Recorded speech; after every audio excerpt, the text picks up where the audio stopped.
everyone, what's up? My name is Joss and welcome back to my channel Squibbles Reads. Today I'm going to be doing part 2 of my October wrap-up.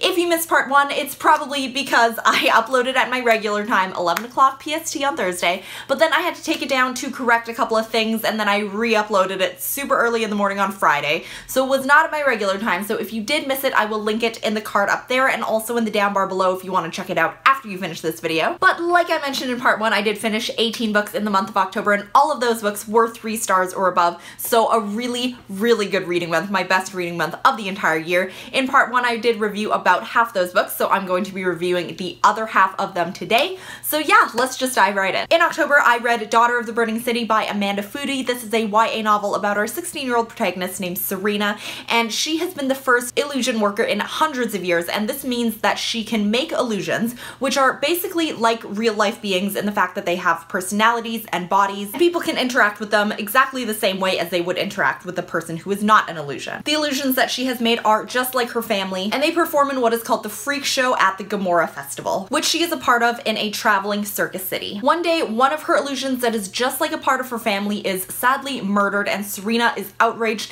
and so upset. First, she is upset at the fact that someone killed her family member, and the second part of it is that if the person is really an illusion, how is someone else able to kill the illusion? But before she can figure it out, her illusions start to be killed one by one, and it turns into a race against time to figure out both parts of the mystery. Some things that I loved are Serena's loyalty and her love for her family that she herself has created. She also encourages and acknowledges everyone's like individuality and creativity, and around that there's a lot of talk about how we perceive others. Some things that I wanted more of, I thought the writing style was pretty straightforward. It was nothing phenomenal, but nothing really terrible either. I did want more character depth, and I also wanted more to do with like the circus and performing arts elements of that because I love that kind of stuff. I think there also needed to be some more explanation of the magic system. So there are different types of work. So there's jinx work, there's charm work, and so on and so forth. And there wasn't really a description of exactly when a person would use these specific things or how they came to be. I just wanted a little bit more about all of that. Also, during some of the big reveals and like the peak points in the plot,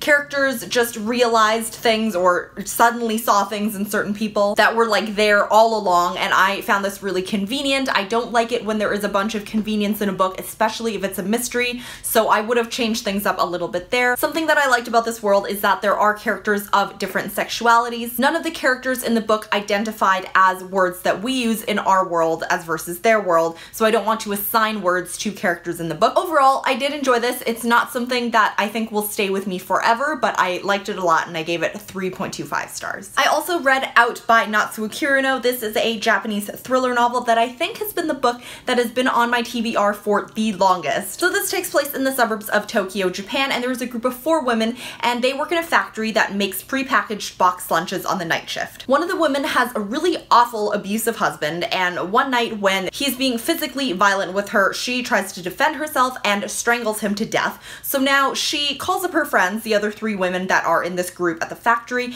and they chop up and dispose of his body. So naturally they are all holding in this secret, kind of as a team. There's so many like weird little Jedi mind tricks to this book because one woman messes up a part of the body disposal, so all of the other 3 women resent her for it. There's also another woman who is kind of like the leader of this mission and tells the other women what to do or say, and then there is also kind of this growing built up resentment within the other 3 women. It ends up being a huge mental cat and mouse game. So naturally this book really messed me up and I was like upside down and sideways in all the best ways possible. This book is deceptively long. The pages are really thin and the font is very small and squished together. So there are definitely times where everyone is at a little bit of a stalemate, but even during those times that are a little bit quieter and there's a lull, there's still so much tension. Like we're just waiting for the other shoe to drop. So there's kind of like this stockpiling of anticipation and building of tension that I loved.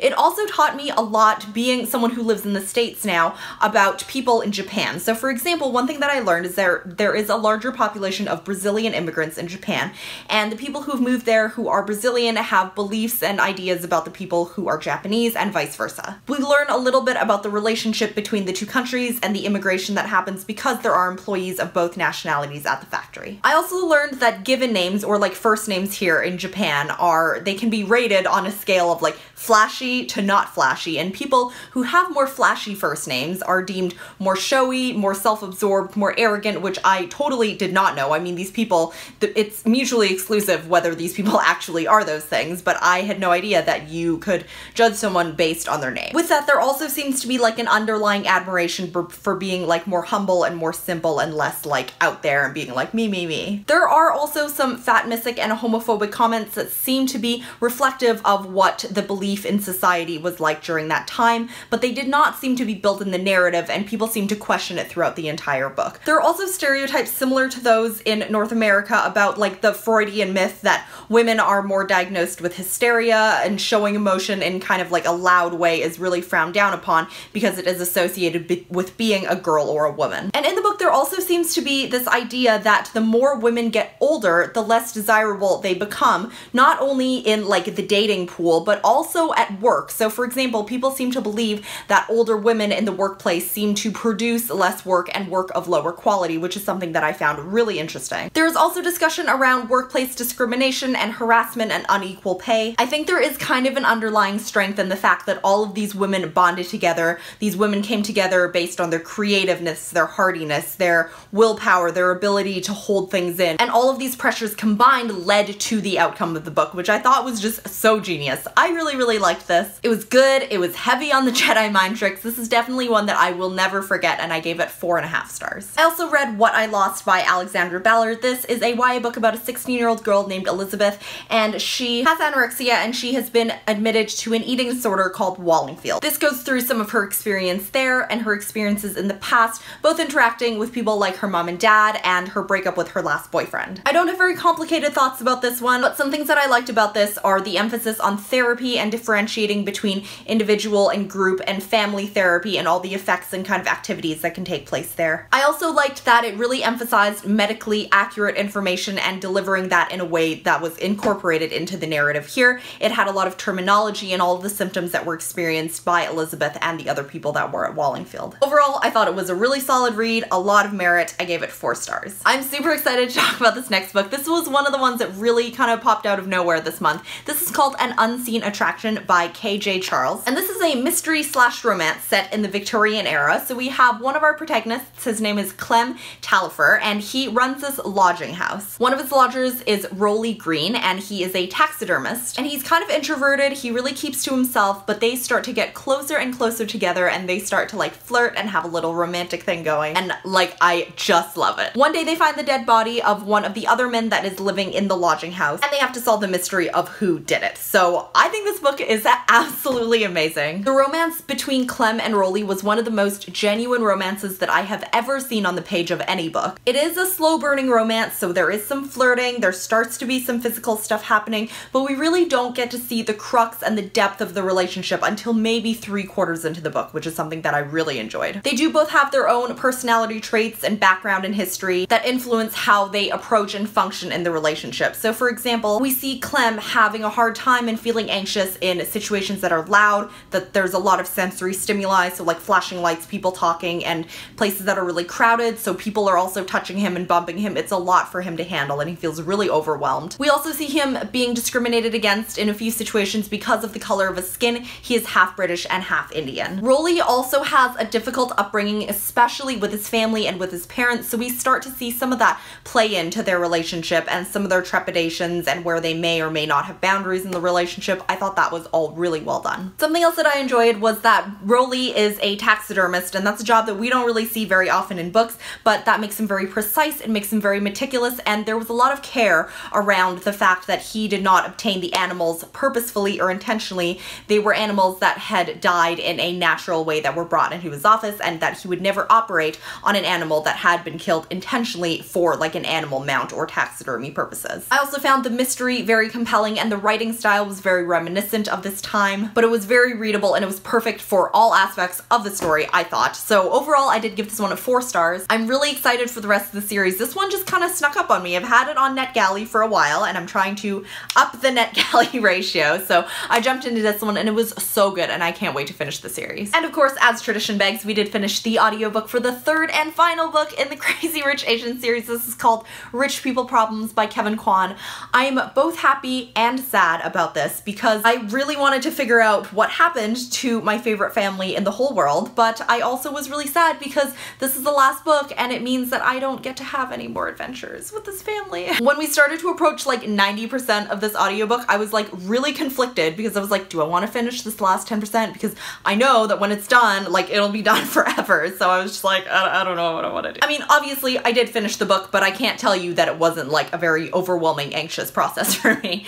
So if you are not familiar with this series, I've been talking about it for like the past 3 months nonstop. But in the first book, Crazy Rich Asians, we meet a girl whose name is Rachel Chu. She is going back to visit her boyfriend, Nick Young's extended family back in Singapore. Little does she know, he is one of the most richest and eligible bachelors in Singapore, and she meets the family.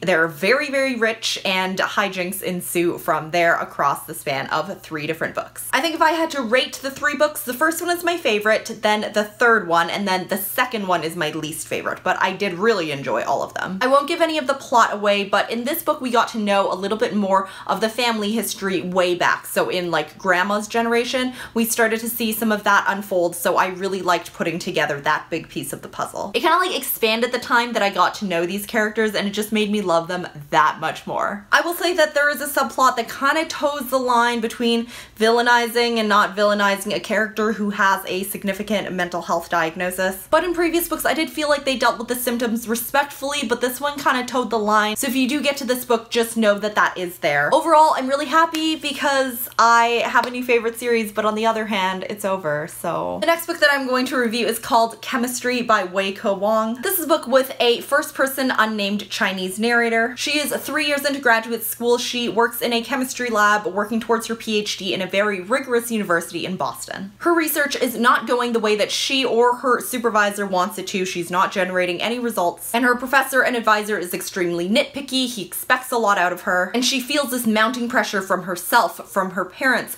from her professor and her advisor, from her boyfriend. And when the book opens, she is grappling with the marriage proposal her boyfriend has just proposed to her. However, she kind of struggles with this because he is really soaring in his own life. He's not struggling to produce any results in his own lab. He also works in academia, and she kind of struggles with, I want to be successful in the lab, and that's very important for my own self-fulfillment before I kind of jump into an engagement. Underlying that is the feeling that I have failed and he has succeeded, and that's something that she just really cannot sit with. I will just tell you right now that I am absolutely in love with this book. This is the book that I really needed to exist 2 or 3 years ago. I was kind of between graduate programs. In my first graduate program, I had experienced some of the same feelings that this narrator was feeling, and I had just really wanted this, like as a friend, as a companion, but most of all, I saw parts of me in this book that I had never seen anywhere else before. So I could have really used this 2 or 3 years ago. I'm not saying that I'm not grateful for it now, but this would have been so helpful, and I love it so much. So this book is kind of like one big thought spiral. She is like perseverating on the fact that she feels like she failed,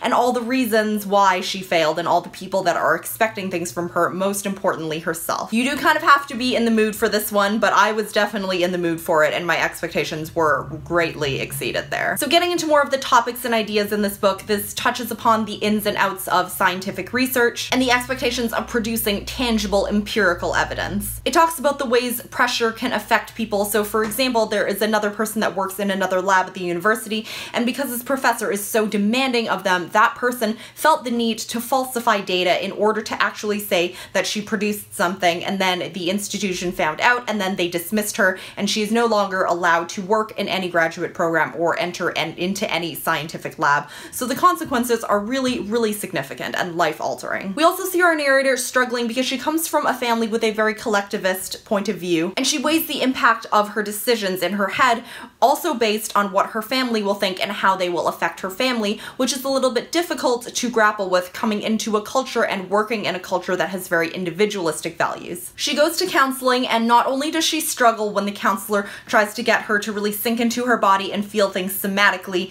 and viscerally, she really struggles with that, but then I think the counselor realizes that, and then she reframes things in a way that is a little bit more cognitive, that allows our narrator to understand what is actually happening painting, and that's so cool, and I can't for the life of me figure out how the author did it because it's written from the narrator's point of view, but I think just that click of empathy and understanding was done so well. One of my favorite passages is when the narrator talks about how, of course, she got DNA from her mom and her dad, but in every cell, the mitochondrial DNA is only passed from the mom to the daughter, so it comes solely from the mom with no input from the dad. The mitochondria is the powerhouse of the cell and regulates all the energy of the cell, and because she identifies with her mom more emotionally, she uses the metaphor of the energy passed on in the mitochondrial DNA from her mom to her as kind of this driving force to life, and like, this is how I feel in certain situations, and I can't really say how it is, but it stems from my mom because I got the energy through my mom's DNA, which is so cool. It's one of my favorite metaphors of all time. One thing that I see being an issue with other people reading this book is that some of the sentences are very choppy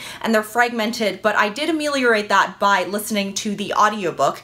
However, there is an issue with the audiobook that I am just absolutely not okay with. So this isn't something that I deducted any like star ratings off of for the actual book because I don't think that the author had any input to this at all. So in this book, the narrator's parents are Chinese and they speak a couple of different dialects of Chinese. Each dialect varies a little bit in terms of like the sounds that they made, like the phonological sounds that are there, the tones, everything is a little bit different between each dialect, which is what makes them distinct.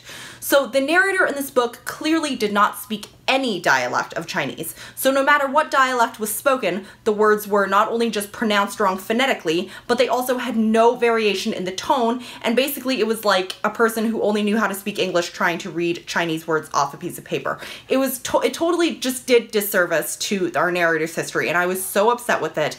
Even though the physical act of listening to the audiobook helped me, this narrator did it no justice, and honestly, I almost wrote a bad review for it because I was so upset about this narrator. I still might do that, but that has no bearing on the actual content of the book because I thought the book was phenomenal. It was exactly what I needed. I think the choppy, fragmented sentences are really reflective of our narrator's mindset, that she's found a way to nurture through finding a job that's very rigorous. There is a need for exacting information, and that's something that she really thrives on, and again, is like her driving force of life. So audiobook aside, this is a library copy, but I will most definitely be picking up my own physical copy of this book. It was 5 stars for me, for sure. The next book that I'm going to talk about, I was so sure would be my favorite book of all of October, but then after that I read Stay With Me, An Unseen Attraction, Chemistry, and then the last book that I'm going to talk about. So this one was sadly demoted, but not because it's bad in any way, because I really did like it. But this is called The Private Life of Mrs. Sharma by Ritika Kapoor. This is about a 37-year-old woman named Renuka Sharma. She lives in New Delhi in India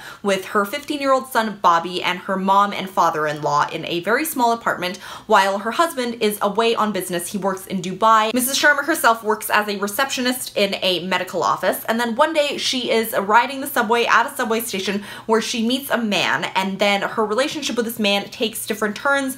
I won't tell you how, but it is definitely very eye-opening for her and allows her to question some of her beliefs and her values that she has very ingrained in her head. So basically what I equate this book to is it's kind of a different version set in a different country of Eileen by Ottessa Moshfegh, if you guys know that book. So it's kind of a very insular, very self-absorbed case study that's written in first person. It follows this woman's deepest, darkest inner thoughts throughout the whole of a kind of a shorter book. We're privy to every single inner thought of Mrs. Sharma, some of which are a little bit more traditional, her views on family and marriage and raising her kid, and expectations of her son and of herself that are seen as a little more traditional and some readers may not agree with. She grapples with how society views and values women, especially women of her age, and with her family history, and also on one hand she feels inadequate compared to people's expectations, but she also feels like she's different and that she's accomplished things, and she grapples with the difference between those two beliefs in her head. This kind of helped me build my own empathy because she has some beliefs that are similar to what like my mom and dad thought, but she also has some beliefs that are similar to my generation, so it was an interesting combination of those. It also helped me develop more empathy because I was reading about a protagonist that was of a different age group, it was set in a different country and of a different culture